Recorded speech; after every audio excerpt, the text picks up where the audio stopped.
வணக்கம். நம்மளுடைய அனைப்பன் திருமந்திரம் சேனல் நண்பர்கள் அனைவருக்கும் என் அன்பான வணக்கத்தை தெரிவித்துக் கொள்கிறேன். வானியலில் ஒரு குறிப்பிடத்தக்க நிகழ்வாக செவ்வாய் கிரகமானது கடக ராசியில் ஒரு 62 நாட்களுக்கு நீசமாகிறது. அது திருக்கணித பஞ்சாங்கப்படி ஏப்ரல் 3ஆம் தேதியிலிருந்து 62 நாட்கள், வாக்கிய பஞ்சாங்கத்தின்படி ஏப்ரல் 7ஆம் தேதியில் இருந்து 62 நாட்கள், அதாவது ஜூன் 8ஆம் தேதி வரைக்கும் கடக ராசியில அந்த செவ்வாய் நீச்சம் அடைந்திருக்கிறது. என்ன திடீர்னு சனி பயிற்சின்னு இப்பதான் சொன்னாங்க, பிறகு செவ்வாய் பயிற்சிங்காங்க, ராகு கேது பயிற்சிங்காங்க, தமிழ் வருஷ பிறப்பு பலன்கள்ங்கிறாங்கன்னு உங்களுக்கு ஒரு சிலருக்கு ஒரு சலிப்பு ஏற்படலாம். ஆனாலும் இந்த கிரக மாற்றத்தை பத்தி அன்பர்களுக்கு நினைவூட்டாம இருக்கிறதே தார்மீக ரீதியா ஒரு பொறுப்பற்ற தன்மை ஆய்வுகளால் நினைவுபடுத்த வேண்டியிருக்குது. வேற ஒன்றும் கிடையாது. இப்ப 60 நாட்கள் செவ்வாய் மங்களகாரகன் பூமிக்காரகனாக இருக்கக்கூடிய செவ்வாய் கடக ராசியில் நீச்சம் அடைஞ்சுக்கிட்டு இருக்கான். அப்ப அது அன்பர்களுக்கு தெரிவிக்கணும் இல்லையா? ஏன்னா எல்லாருமே ஜாதகத்தை பஞ்சாங்கத்தை பார்த்து கொண்டு கிரகங்களுடைய இயக்கங்களை கண்காணித்துக் கொண்டு இருக்க முடியாது இல்லையா? மற்றவங்களுக்கு நம்மள மாதிரி ஆளுகள் சொன்னாதானே தெரியும். அதுக்காக சொல்ல வேண்டியிருக்குது. இப்ப மங்களகாரகன், இந்த பூமிகாரகன், அவனே வீர தீர செயல்களுக்கு உரியவன், விளையாட்டுகளுக்கு உரியவன். அவன் நீச்சம் அடைகிறான் 62 நாளைக்கு. அப்போ இந்த ஏப்ரல் 3ஆம் தேதியிலிருந்து ஒரு 62 நாளைக்கு விளையாட்டு வீரர்கள் மிகவும் கவனமாக இருக்க வேண்டும். ரியல் எஸ்டேட் செய்பவர்கள் மிகவும் கவனமாக இருக்க வேண்டும். செங்கல் மேனுஃபேக்சரிங் பண்றவர்கள் கவனமாக இருக்க வேண்டும். தீயணைப்பு துறையில் வேலை பார்க்கிறவர்கள் கவனமாக இருக்க வேண்டும். காவல்துறையில் வேலை பார்க்கிறவர்கள் கவனமாக இருக்க வேண்டும். இந்த மாதிரி செவ்வாயினுடைய காரகத்துவமுடைய அனைவருமே சற்று கவனமாக இருக்க வேண்டிய இந்த 62 நாட்கள் நினைவூட்ட வேண்டும் இல்லையா? நம்ம நினைவூட்டினா தானே தெரியும். அதற்காகத்தான் நினைவூட்டுறேன். சரி, அதுல இந்த 12 ராசிக்காரங்களுக்கும் அந்த செவ்வாயானவன் வேற வேற ஸ்தான பலன்களை கொடுக்கக்கூடியவனா இருப்பான். அப்ப இந்த 12 ராசிகளுக்கும் சுருக்கமா அவங்க என்னென்ன முன்னேற்பாடுகள் நடவடிக்கைகளை மேற்கொள்ள வேண்டும், என்ன நடக்கலாம், அதுக்கு அவங்க என்ன செய்யணுங்கிற சொல்றதும் தார்மீக பொறுப்புன்னு கருதுறேன். இப்ப மேச ராசியை பொறுத்தவரையில் அவன் 1 மற்றும் 8க்குரியவன். 8ஆம் இடத்துக்குரியவன் நீச்சம் அடைகிறதுனால உங்களுக்கு நன்மைதான். மனச்சஞ்சலங்கள்லாம் குறையும். அதே சமயத்துல ராசிநாதனே சுகஸ்தானத்தில் நீச்சம் அடைவதால் உடல் நலம் சம்பந்தமான பாதிப்புகள் உங்களுக்கும் ஏற்படலாம், உங்கள் வாழ்க்கை துணைக்கும் ஏற்படலாம். கவனமாக இருக்க வேண்டும். நீங்கள் வேலை புரியக்கூடிய இடங்களில சிறிது மனஸ்தாபங்கள், சண்டை சச்சரவுகள் ஏற்படலாம். இதான் சுருக்கமான பலன் மேசராசிக்கு. உடல் நலம் சார்ந்த பிரச்சனைகள் கவனமாக இருக்க வேண்டும். கணவன் மனைவி இருவரும் தொழில் ஸ்தாபனங்களில் தொழில் செய்யக்கூடிய இடங்களில் கவனமாக இருக்க வேண்டும். ரிஷபராசியை பொறுத்தளவில் அது 3ஆம் இடத்துக்கு போகிறது. பாவகிரகங்கள் 3, 6, 10, 11 இருக்கு, நல்லதுதான். என்றாலும் அந்த ஸ்தான பலன்களை பொறுத்த அளவில் அது 12ஆம் இடத்துக்குரியதாகவும் 7ஆம் இடத்துக்குரியதாகவும் இருக்கிறதுனால நீங்களே ஏதேனும் ஒன்று சிந்தித்துக் கொண்டு உங்கள் தூக்கத்தை தொலைத்துக் கொண்டிருப்பீர்கள். 1.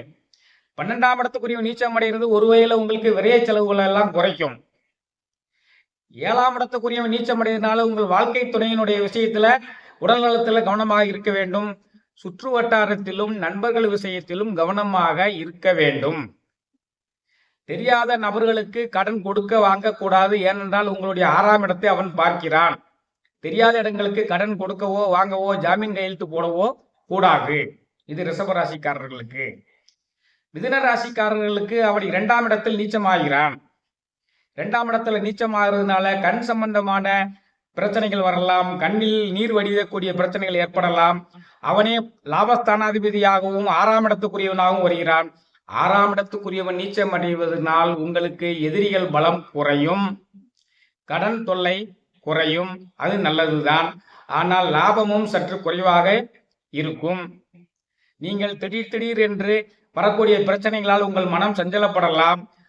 சிறு காயங்கள் ஏற்படலாம். அதனால் நடக்கும் பொழுதும் அலுவலகங்களில் பயணிக்கும் பொழுதும் வெளியூர் பிரயாணங்களிலும் கவனமாக இருக்க வேண்டும் இந்த மிதுன ராசிக்காரர்கள்.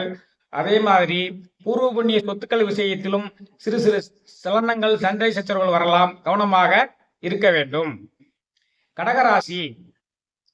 கடகராசியில் ராசியிலேயே அந்த செவ்வாய் நீச்சம் அடைகிறான். கடகராசிக்கு அவன் 5, 10க்குரியவன்.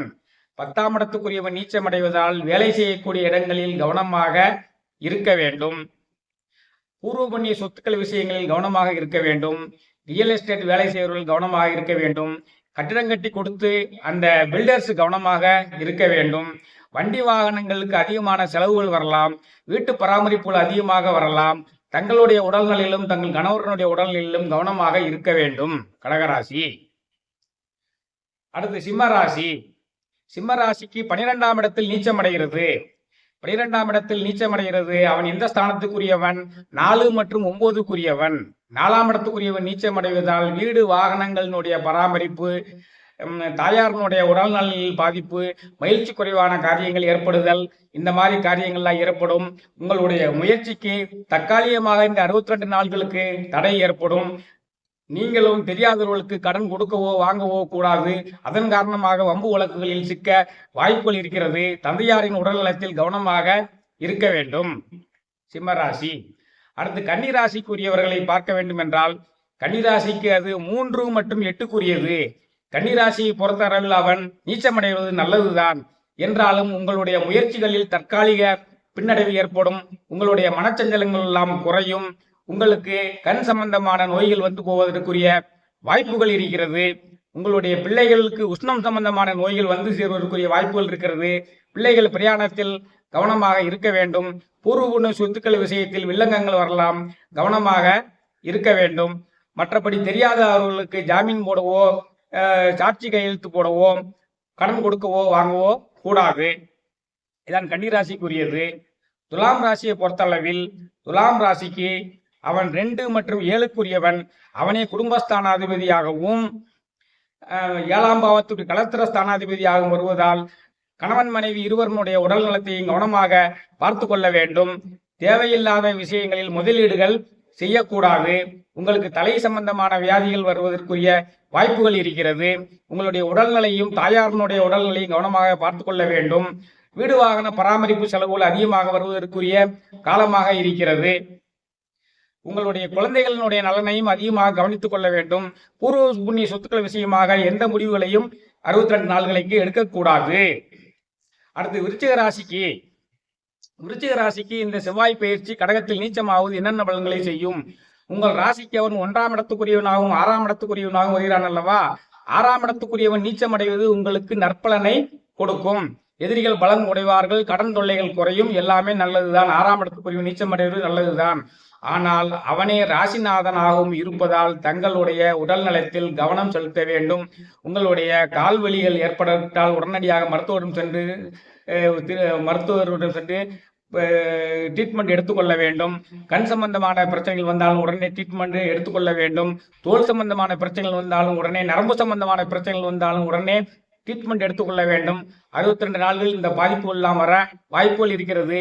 நீங்களே ஏதேனும் ஒன்றை நினைத்து கொண்டு மனச்சஞ்சலப்பட்டு கொண்டு உங்கள் தூக்கத்தை தொலைத்துக் கொண்டிருப்பீர்கள். அதனால் நீங்கள் தூங்க போவதற்கு முன்னால் ஏதேனும் ஒரு விருப்ப தெய்வத்தினுடைய நாமத்தை 50 தடவையோ 100 தடவையோ சொல்லி உங்கள் மனதை சமநிலைப்படுத்தி உறங்கச் செல்வது நல்லது. உங்களுடைய முயற்சிகளில் தற்காலிக பின்னடைவு ஏற்பட வாய்ப்பு இருப்பதனால் ஒரு 62 நாளைக்கு அனைத்தையும் தள்ளி போடுவதல் நல்லது. வீடு வாகன பராமரிப்பு செலவுகள் அதிகமாகும். வீடு வாகன பராமரிப்பு செலவுகள் அதிகமாகும். தாயாரினுடைய உடல் நலத்தில் கவனம் செலுத்த வேண்டும். இதெல்லாம் நடக்கக்கூடிய காலமாக விருச்சிக ராசிக்கு இருக்கிறது. இந்த கடகத்தில் செவ்வாய் நீச்சம் அடையக்கூடிய காலம். தனுசு ராசியை பொறுத்த அளவில், தனுசு ராசிக்கு அவன் 5ஆம் இடத்துக்குரியவனாகவும் 12ஆம் இடத்துக்குரியவனாகவும் இருக்கிறான். 12ஆம் இடத்துக்குரியவன் நீச்சம் அடைவதால் விரைய செலவுகள் அனைத்துமே குறைந்துவிடும். அது நல்லதுதான். ஆனால் 5ஆம் இடத்துக்குரியவன் நீச்சம் அடைவதால் பூர்வ புண்ணிய சொத்துக்கள் விஷயத்தில் எந்த விதமான முடிவுகள் எடுக்கக்கூடாது. பிள்ளைகள் விஷயத்தில் புதிய முடிவுகள் எடுக்கக்கூடாது.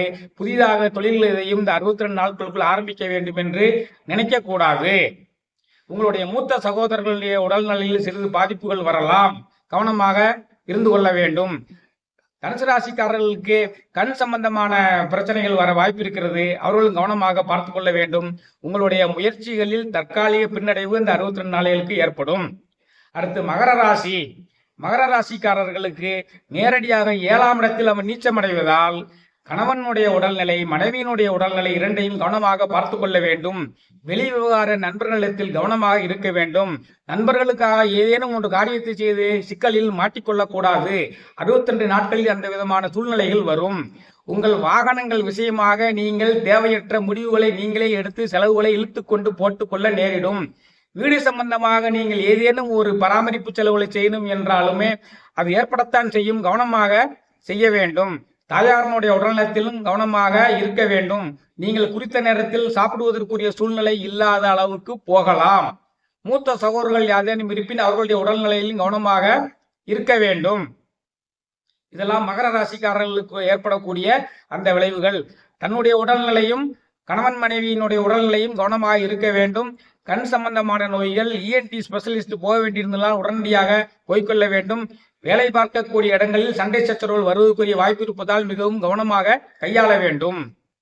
கும்பராசியை பொறுத்த அளவில் 6ஆம் இடத்திற்கு செவ்வாய் பகவான் வருகிறான்.